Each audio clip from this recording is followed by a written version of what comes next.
নমস্কার বন্ধুরা, welcome to my channel জ্যোৎস্না রয়।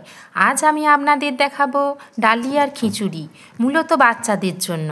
সেই জন্য আমি নিয়েছি 2 চামচ ডালিয়া, 2 চামচ মুগ ডাল, তার সাথে কিছু সবজি যেমন গাজর, মটরশুঁটি, মিষ্টি আলু এবং বিনস।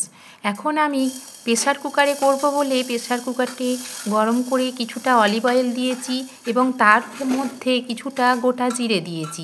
সেগুলি ভাজা হয়ে গেলে আমি কিছু আদাটা পেস্ট করে দিয়ে দিলাম। আদাটা কিছুটা ভাজা হওয়ার পরে ডালিয়া দিয়ে দিয়েছি। ডালিয়াটা 2-4 মিনিট ভাজার পরে এখন আমি মুগ ডালটা দিয়ে দেবো। মুগ ডাল কিছুক্ষণ দেওয়ার পর নাড়াচাড়া করে নেব, নিয়ে সমস্ত সবজিগুলো দিয়ে দেবো।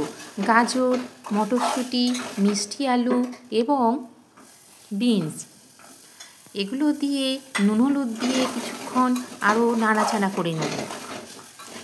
আপনারা বাচ্চাদের বয়স 7 থেকে 8 মাসের ওপরে হলে এই ডালিয়ার খিচুড়ি অবশ্যই খাওয়াতে পারেন। এটি বাচ্চাদের পক্ষে অত্যন্ত পুষ্টিকর একটি খাবার। এটি বাচ্চাদের কোষ্ঠকাঠিন্য দূর করে আর রক্তশূন্যতা দূর করে। যে সমস্ত বাচ্চার শরীরে রক্তের পরিমাণ কম থাকে বা রক্তশূন্যতায় ভোগে, তাদের পক্ষে এই গমের কাটা অংশ বা ডালিয়া খুবই উপকারী। বাচ্চাদের খাবারের মধ্যে সারাদিনে একবার আপনারা ডালিয়া যোগ করতে পারেন। এখন আমি 2 কাপের মতো জল দিয়ে দিয়েছি এবং প্রেসার কুকারের ঢাকনাটা আমি দিয়ে দেবো। এবারে প্রেসার কুকারের ঢাকনা দিয়ে গ্যাসের আঁচ খুব লোতে রেখে আমি 2 থেকে 3টি সিটি দিয়ে দেব।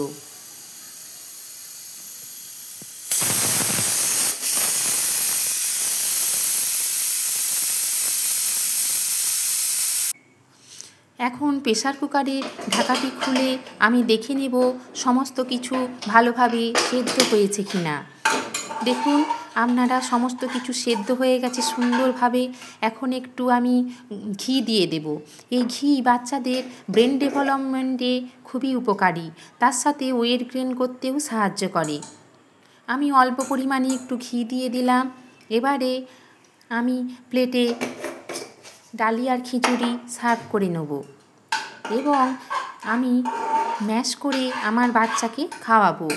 আপনারা আমার এই ডালিয়ার খিচুড়ি দেখে অবশ্যই একবার বানাবেন এবং আপনারা খেয়ে দেখবেন বা বাচ্চাকে খাইয়ে দেখবেন এটা কতটা সুন্দর খেতে হয়েছে। আপনাদের যদি এই ভিডিও ভালো লেগে থাকে অবশ্যই লাইক, কমেন্ট এবং শেয়ার করবেন এবং বাচ্চাদের অন্য কোনো রেসিপি দেখতে চাইলে